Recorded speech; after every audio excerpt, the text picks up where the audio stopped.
Good evening guys, welcome back to my channel Humpty ডামটি।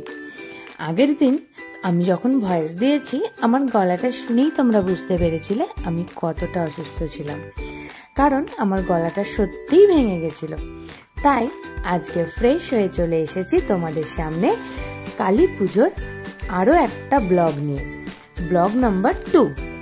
তো প্রথমে সন্ধ্যাবেলাতে সবাই মিলে রেডি হয়ে চলে গেলাম ঠাকুর আনতে। ওখানে অনেক ঠাকুরের মাঝখানে আমাদের পছন্দ করা ঠাকুরটা, যেটা আমাদের অর্ডার দেওয়া ছিল, আমরা সেটা নিয়ে ভ্যানে করে ঢাক নিয়ে চলে এলাম বাড়ির উদ্দেশ্যে রওনা দিলাম। রাস্তাটা কিন্তু কালী পুজো উপলক্ষে বেশ জমজমাট ছিল। দেখো চারিদিকে লাইটিং দিয়ে সাজানো রাস্তা, কি অপরূপ লাগছিল।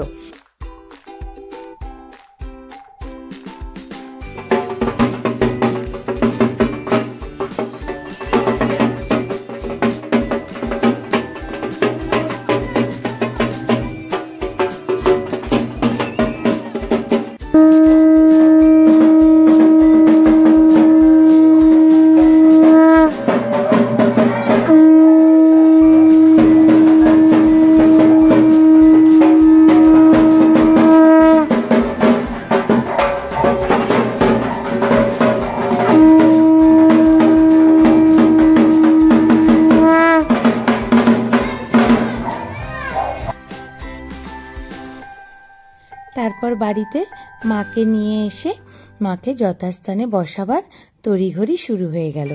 মাকে সাবধানে যথাস্থানে মায়ের আসনে, যেখানে আমরা আলপনা দিয়েছিলাম আগের দিন, সেখানে মাকে বসানো হলো।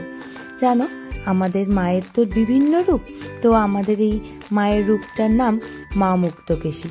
জানি না তোমরা আর কে কি রূপে মাকে পুজো করো, তো আমাদের যে রূপে মাকে পুজো করি সে হচ্ছে মা মুক্তকেশী। এই রূপেই আমরা মাকে পুজো করি।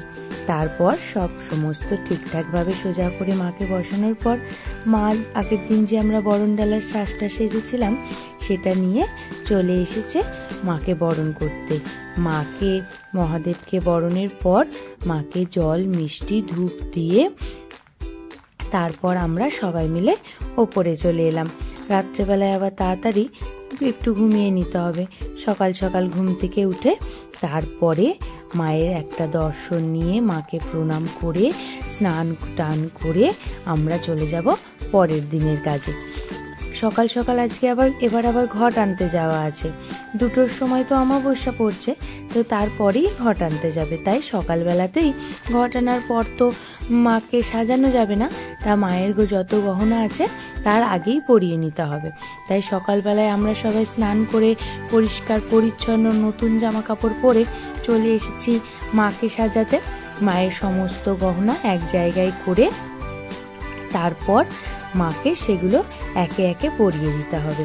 এই যে কাজটা না যথেষ্ট টাইম লাগে, অনেকক্ষণ সময় লাগে, কারণ ধরো মা এক একটা গয়না ঠিকঠাক জায়গায় ঠিকঠাকভাবে পরানো, আবার সেটাকে যাতে খুলে না যায় তার ব্যবস্থাও করতে হয়।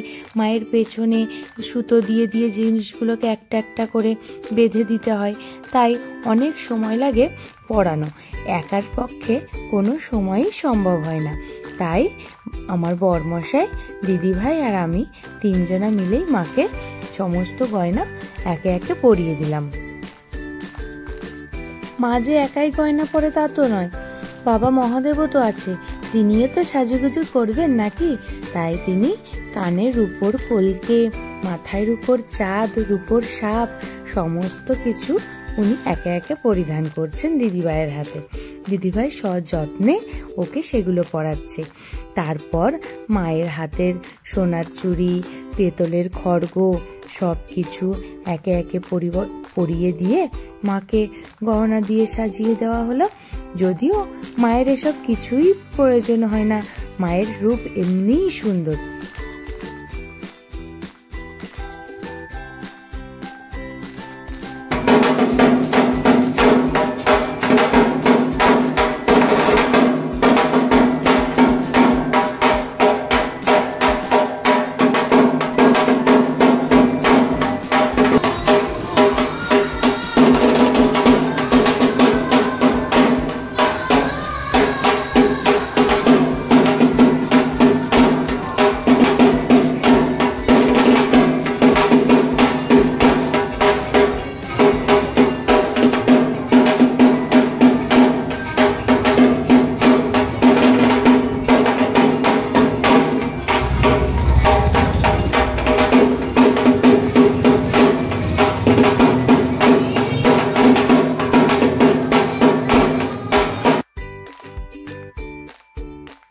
ওদিকে ঘট আনার দেরি হয়ে যাবে, তাই আমিও ওদের সাথে চলে গেলাম চটপট মায়ের গয়নার কাছে হাত লাগাতে।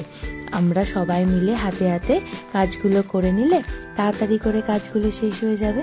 আর মায়ের গয়নাও তো ঠাকুরের কৃপায় কম নেই, কারণ কি বলতো, প্রতি বছর ধনতেরাসে আমরা মায়ের জন্য কিছু না কিছু কিনে থাকি।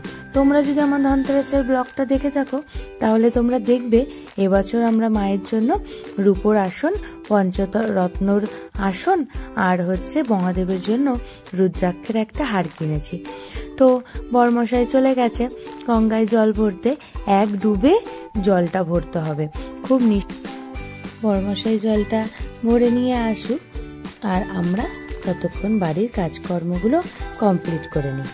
আচ্ছা, তোমরা কে কে আমার পুজোর আগের দিনের ব্লগটা দেখোনি বলো তো?